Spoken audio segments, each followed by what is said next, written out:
안녕하세요. 나는 예배자입니다 라는 주제로 예배학교 제4강 오늘은 성례전에 대해서 공부해 보도록 하겠습니다. 먼저 우리 하나님 앞에 이 시간을 위해서 기도하겠습니다.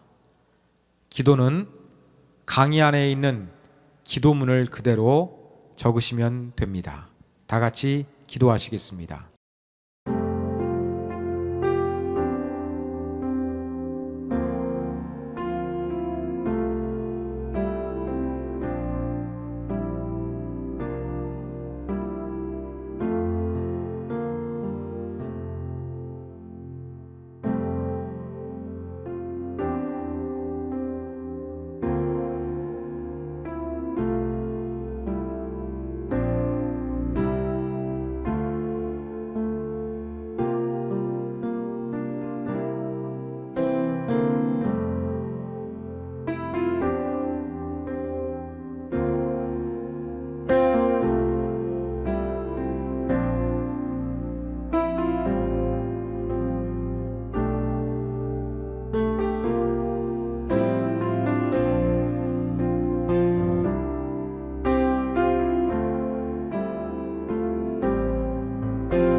이제 우리 하나님 앞에 찬양을 드렸으면 좋겠습니다. 3강 찬양에 대해서 배웠는데 찬양의 능력을 믿고서 우리 한번 이 시간 찬양 드리기를 원합니다. 찬양은 기억하라는 곡입니다. 세움교회에서 성찬식을 거행할 때 부르는 찬양인데 다 같이 우리 이 찬양 부르도록 하겠습니다. 1번 하겠습니다. 기독교의 성례전은 세례와 성만찬 두 가지입니다. 예배를 드릴 때 성만찬은 우리가 계속해서 참여할 수 있는 반면 세례는 일생에 한 번만 받습니다. 왜 세례는 단 한 번만 받고 성찬은 반복적으로 참여할 수 있는지 그 이유를 기록해 보십시오. 한번 이 부분 생각해 보셨습니까? 왜 세례는 여러 번 주지 않을까요? 왜 성만찬은 자주 거행하는 것일까요? 잠시 그 이유를 생각해 보시기 바랍니다.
여러분 생각하셔도 이러한 질문을 받아보신 적도 별로 없고 또 이러한 의문을 제기하는 사람도 많지 않기 때문에 아마 답을 기록하기에 상당히 생소하셨을 것 같습니다. 세례는 그리스도인의 삶의 출발점입니다. 그래서 한 번 거행합니다. 그러나 출발된 그리스도인의 삶은 성만찬과 함께 계속 되어집니다. 세례식은 하나님의 가족이 되었다는 것을 공개적으로 표현하는 의식입니다. 이것은 한 번이면 족합니다.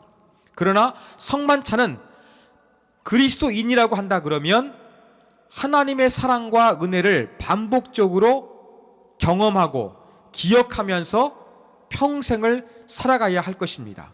그래서 성만찬은 우리의 일생 동안 반복적으로 계속되는 것입니다. 2번, 성례전에 대한 설명으로 옳지 않은 것이라고 생각되는 것에 모두 표시해 보십시오. 한번 여러분 5가지가 있는데 읽어보시고 틀린 설명이라고 한 것에 표시를 하시면 되겠습니다.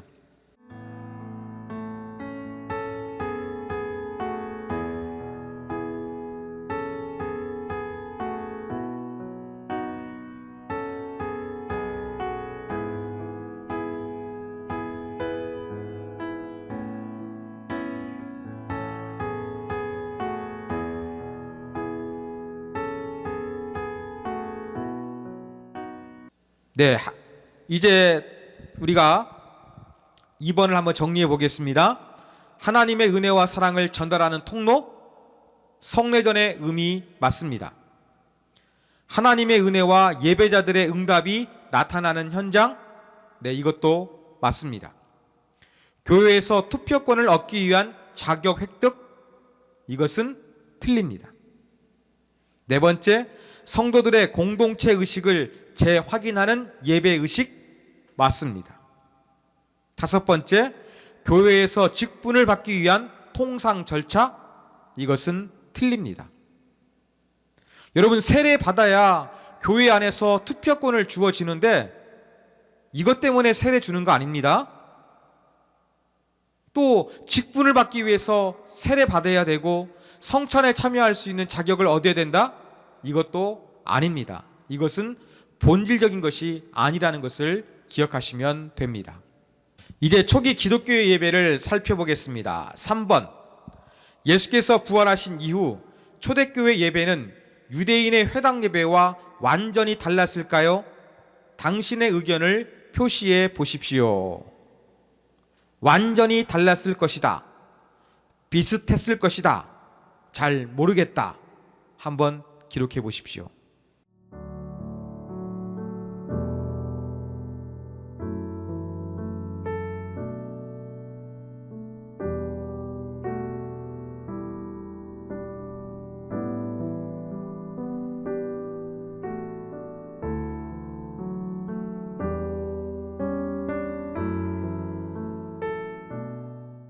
여러분, 사도행전을 보시면 그리스도인들이 회당에서 모였습니다.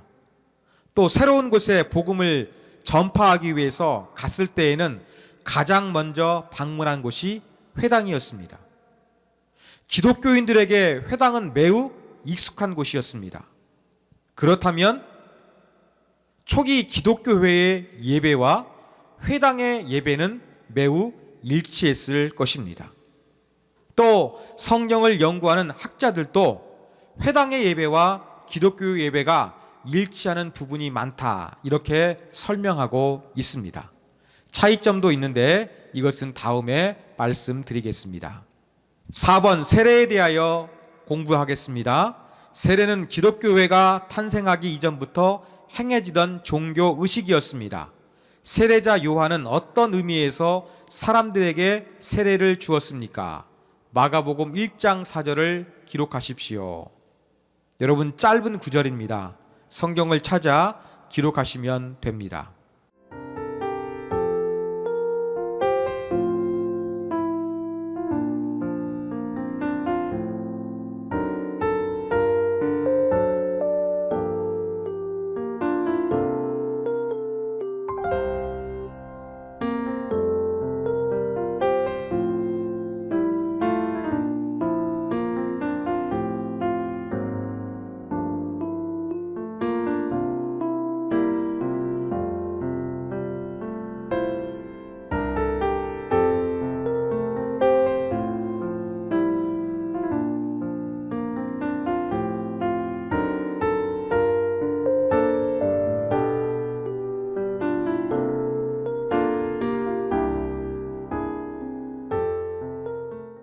세례자 요한은 죄사함을 얻게 하는 세례를 베풀었습니다. 예수님이 공생애를 시작하시기 이전에 이미 요한은 세례를 베풀었던 것입니다. 또한 유대교회에서도 개종자들에게 할례를 베풀고 강가에서 세례를 주는 의식을 행했습니다. 그렇다면 세례는 유대교와 또 성경 시대 당시에 사람들에게 매우 익숙한 종교 의식이라는 것을 알 수 있습니다. 5번, 세례는 예수님의 명령입니다. 마태복음 28장 19절 20절 중 밑줄에 들어갈 말을 기록하십시오. 한번 기록해 보십시오.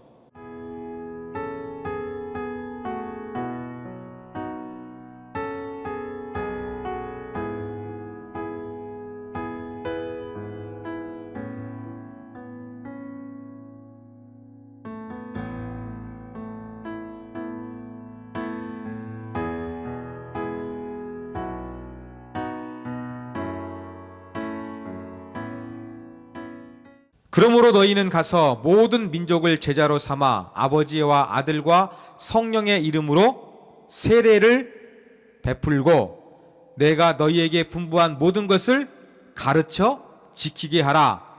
볼지어다 내가 세상 끝날까지 너희와 항상 함께 있으리라 하시니라. 여러분, 예수님께서 세례를 주어야 된다고 명령하셨습니다. 성삼위 하나님의 이름으로 세례를 베풀라고 말씀하셨습니다. 그리고 너희에게 분부한 모든 것을 가르치라 그랬습니다. 여러분, 세례를 주는 것은 제자를 삼는 것입니다. 이것은 그리스도인으로 만들기 위한 것입니다. 그리고 가르치는 것은 그리스도인이 된 이후에 사람들에게 하나님의 말씀 안에 살도록 격려하고 신앙을 강화하는 것입니다. 가르치는 것 중에 나를 기념하라, 기억하라 예수님 말씀하셨는데 성찬식도 여기에 포함됩니다. 6번, 이 구절은 제가 문제를 읽을 때 빈칸에 그 단어를 여러분들이 기록하시면 됩니다. 세례를 행할 때 최고의 상징적인 의미는 하나님께서 우리의 죄를 씻으신다는 것입니다. 세례를 통해 나는 누구인가에 대한 정체성을 새롭게 합니다. 즉, 세례는 하나님의 가족이 된다는 새로운 정체성을 공동체 앞에서 밝히는 의식입니다. 여러분, 세례는 죄를 씻어준다는 그러한 의미로 베푸는 의식입니다. 이제 죄로 지었던 모든 것을 용서받고 나는 누구인가? 나는 하나님의 자녀라는 정체성으로 새롭게 살아갈 수 있는 그러한 터닝 포인트가 되는 것이 세례 의식이라고 할 수가 있습니다. 이렇게 내가 하나님의 자녀가 되었습니다. 나는 하나님의 가족으로 살아가겠습니다. 라고 밝히는 것은 예배 때 행해집니다. 공동체 앞에서, 다른 믿음의 교회 식구들 앞에서 행해지는 공동체적인 표현이라는 것을 기억하시면 되겠습니다. 7번부터는 성만찬에 대하여 우리가 살펴보도록 하겠습니다. 7번, 예수님께서 나누어 주신 빵과 포도주는 무엇을 의미합니까? 마태복음 26장 26절에서 28절 중 밑줄에 들어갈 단어를 기록하십시오.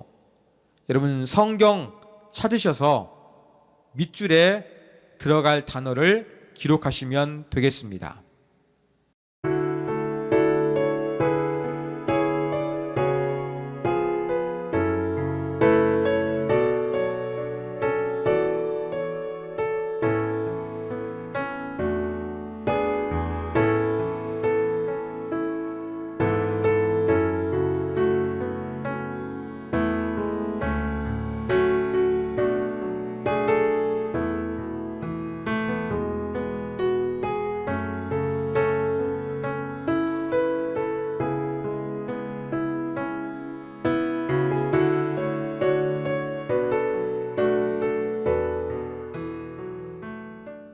설명드리겠습니다. 그들이 먹을 때에, 여기서 먹을 때는 식사 시간을 가리킵니다. 유월절 만찬 시간 동안에 첫 번째 성만찬이 행하여졌습니다. 그들이 먹을 때에 예수께서 떡을 가지사 축복하시고 제자들에게 주시며 이르시되 받아 먹으라, 이것은 내 몸이니라 하시고, 또 잔을 가지사 감사 기도를 하시고 그들에게 주시며 이르시되 너희가 다 이것을 마시라, 이것은 죄사함을 얻게 하려고 많은 사람을 위하여 흘리는 바 나의 피, 곧 언약의 피니라 말씀하셨습니다. 6번의 성경 구절을 설명드리겠습니다. 예수님께서 첫 번째 행하신 성만찬은 유월절 저녁 식사, 실제 식사 가운데서 거행되었다는 것이 매우 중요합니다. 유월절 만찬을 먹을 때 포도주를 마셨는데 이것을 가지고 예수님의 피라고 말씀하셨고, 빵을 먹었는데 이것을 예수님의 몸이라고 말씀하셨습니다. 우리가 기억해야 되는 것은 빵과 포도주가 무엇을 의미하느냐 잘 알고 있습니다만, 이것이 실제 저녁 식사 가운데 이루어졌다는 것을 기억하는 것도 중요합니다. 8번, 실제 식사를 하면서 행해지던 성만찬은 어떤 문제가 발생하였습니까? 고린도전서 11장 27절과 33절 중 밑줄에 들어갈 단어를 기록하십시오. 33절의 단어에서 성만찬의 문제가 무엇인지 힌트를 얻을 수 있습니다. 여러분 성경 찾으셔서 밑줄에 들어갈 단어 기록하시고 어떤 문제가 발생했는지 여러분 한번 생각해 보시면 좋겠습니다.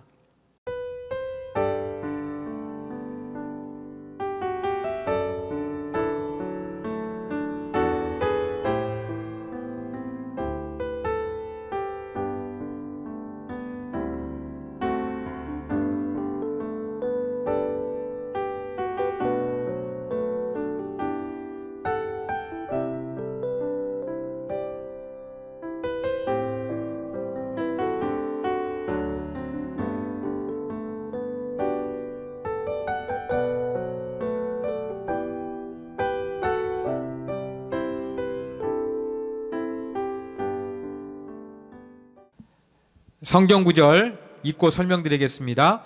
그러므로 누구든지 주의 떡이나 잔을 합당하지 않게 먹고 마시는 자는 주의 몸과 피에 대하여 죄를 짓는 것이니라.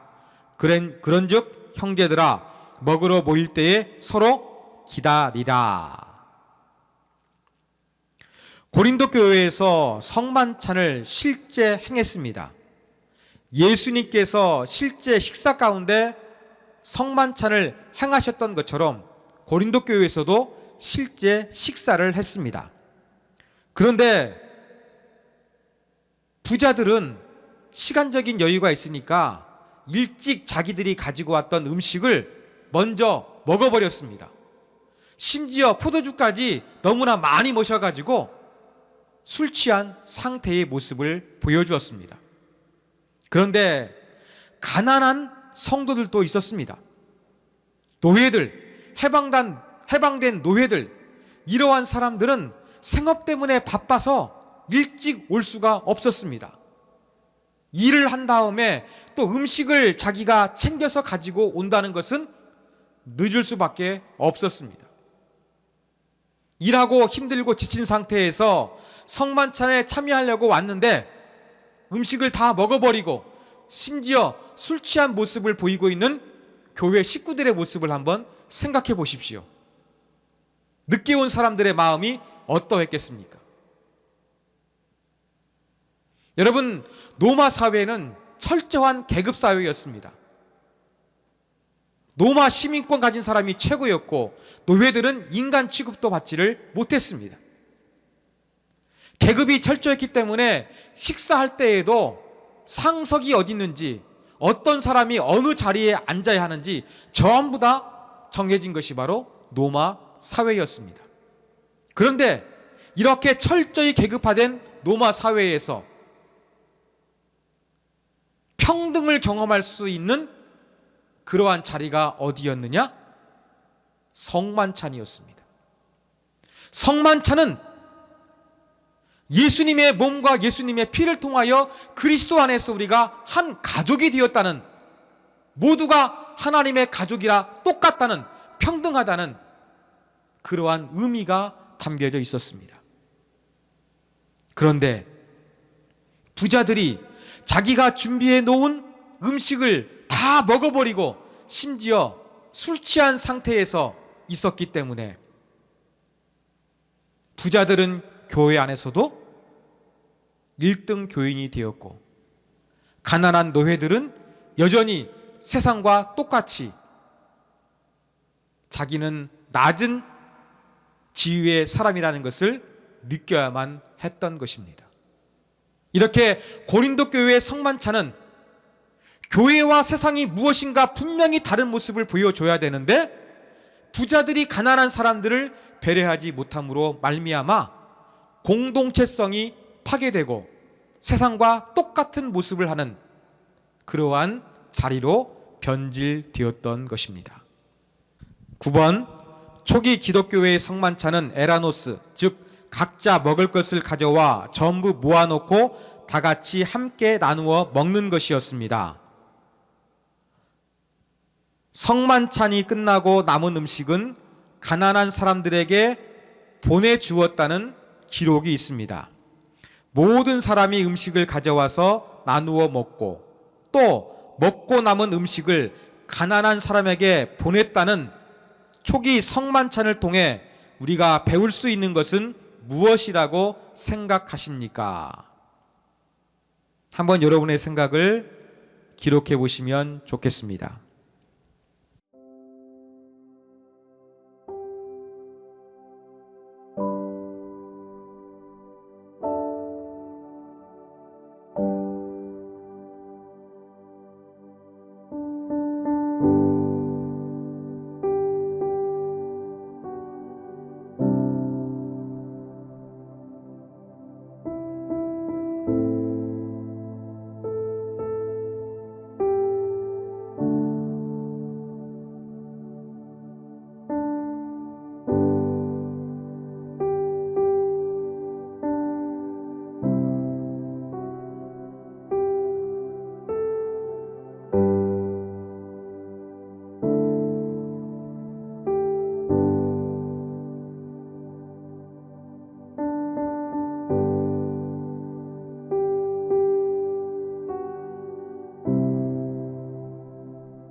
예, 9번의 질문은 제가 여러분들이 가장 깊이 생각해 보셨으면 좋겠다라는 무게중심이 있는 부분입니다. 사랑하는 여러분, 우리는 성만찬을 행할 때 교회에서 모든 것을 준비하고 여러분들은 그냥 참여하시면 됩니다. 그렇죠? 그런데 초기 기독교회의 성만찬은 모든 사람이 한 가지씩 음식을 가지고 왔습니다. 모든 사람이 음식을 장만했습니다. 그리고 그것을 함께 나누어 먹는 공동체를 경험했습니다.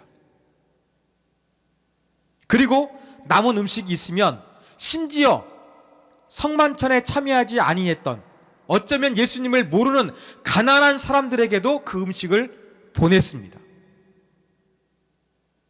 여러분, 이러한 성만찬의 모습을 보면서 어떤 생각이 드십니까? 고린도 교회의 성만찬과 대조가 되고 있습니다. 고린도 교회의 성도들은 성만찬을 행할 때 자기 중심적이었습니다. 개인적이었습니다. 내가 싸우니까, 나 배고프니까 먼저 먹을 거야. 먼저 먹어버렸습니다. 그러나 초기 기독교의 성만찬은 모두가 함께 음식을 준비하고 다 같이 나누어 먹고 심지어 그 자리에 있지 아니한 가난한 사람까지 배려했던 것이 바로 초기 성만찬이었습니다.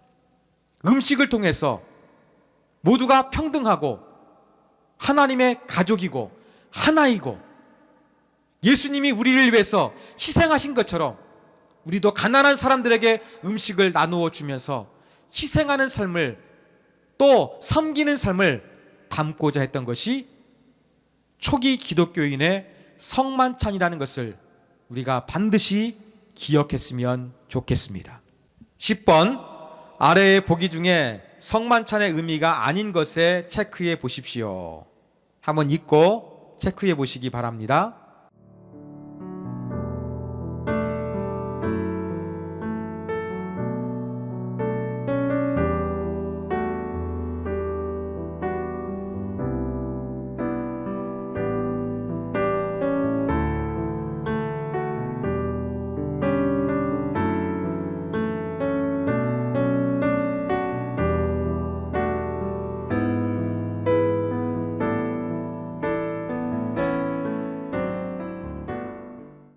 성만찬의 의미 한번 살펴보겠습니다. 예수님의 십자가의 죽음을 기억하는 성만찬 맞습니다. 하나됨을 위한 성도의 교제로서의 성만찬 맞습니다. 하나님 나라에서 누리게 될 것을 미리 맛보는 성만찬 맞습니다. 예수님 안에 거하고 하나 되는 성만찬 맞습니다. 예배 중에 미각을 시험하는 성만찬 땡입니다. 이것이 틀린 것입니다. 자, 이제 깊이 생각해 보기 이 부분 우리가 살펴보겠습니다. 성만찬은 철저하게 계급화되었던 로마 사회와 달리 그리스도 안에서 한 가족이며 모두 평등한 존재임을 느낄 수 있는 자리였습니다. 우리도 이러한 의미를 실현할 수 있는 성만찬을 위해 무엇이 필요한 것 같습니까? 주일 오전 예배 후 식사하는 것에 초기 성만찬의 의미를 부여하는 것은 어떨까요? 여러분, 제가 9번을 통해서도 말씀드렸습니다만 모두가 음식을 가져와서 함께 나누어 먹고 가난한 사람까지 배려했던 예수님의 희생을 실천했던 초기 기독교의 성만찬의 의미를 우리도 한번 그대로 한번 계승해 봤으면 좋겠습니다. 어떻게 하면 그것이 가능할까요? 지금 우리가 행하고 있는 이 성만찬 아주 약식으로 상징적으로 행하고 있는데 여러분, 우리가 조금 이 부분을 개발해야 되지 않겠습니까? 또 실제 이 성만찬 식사를 하는 것도 문제가 있습니다. 고린도 교회와 같은 문제가 발생할 것입니다. 그러나 대부분의 교회가 예배를 드리고 나면 함께 식사를 합니다. 이 식사를 그냥 교회에 와서 밥 한 끼 먹고 가는 것으로 생각할 것이 아니라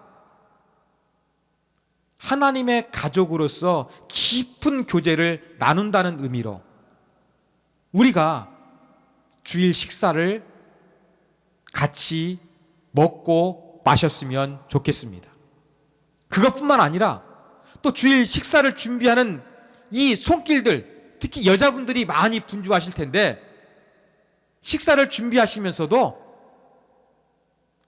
예수님의 희생을 기억하면서 나도 주일 식사를 통해서 예수님처럼 내가 만든 음식을 다른 사람들에게 나누어 줘서 예수님을 닮아간다는 의미로 주일 식사를 준비해 주시면 이것이 바로 또 다른 의미에서 성만찬을 행하는 것이 될 수가 있을 것 같습니다.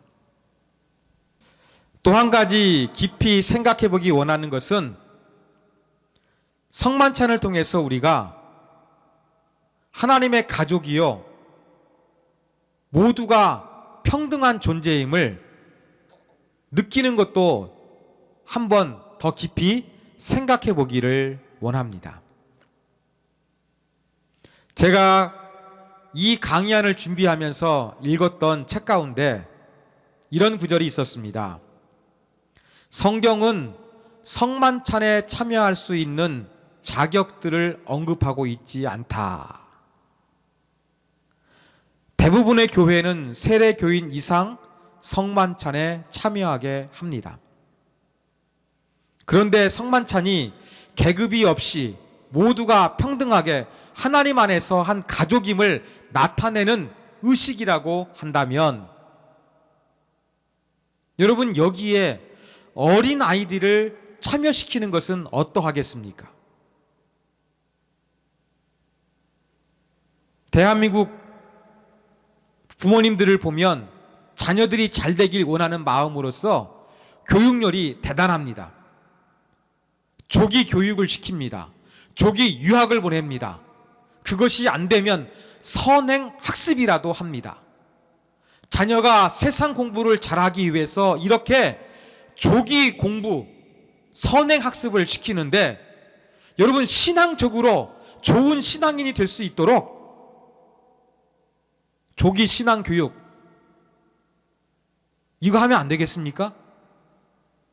이런 생각을 하는 것은 죄악입니까? 제가 볼 때에 좋은 신앙인이 될 수 있도록 하나님의 가족이요 하나님 안에서 모든 사람들은 평등하다는 의미로서 어린 아이들을 성찬에 참여시키는 것도 의미가 있을 것이라고 생각됩니다. 자, 마지막으로 제가 강의안에 기록해 놓은 한 글을 읽고 마쳤으면 좋겠습니다. 기도문은 각자 작성하시고요. 이 구절은 제가 조금 각색을 했습니다. 다 같이 한번 읽어보도록 하겠습니다. 성찬으로 1인용 빵과 작은 컵의 잔을 사용하는 오늘날 관례보다 예배의 분열을 잘 보여주는 상징은 없다. 위생에 대한 염려가 공동체 예배를 압도한 것 같다. 사랑하는 세움가족 여러분, 4강 공부 참여하시니라 수고 많으셨습니다. 마지막 5강에서 뵙겠습니다.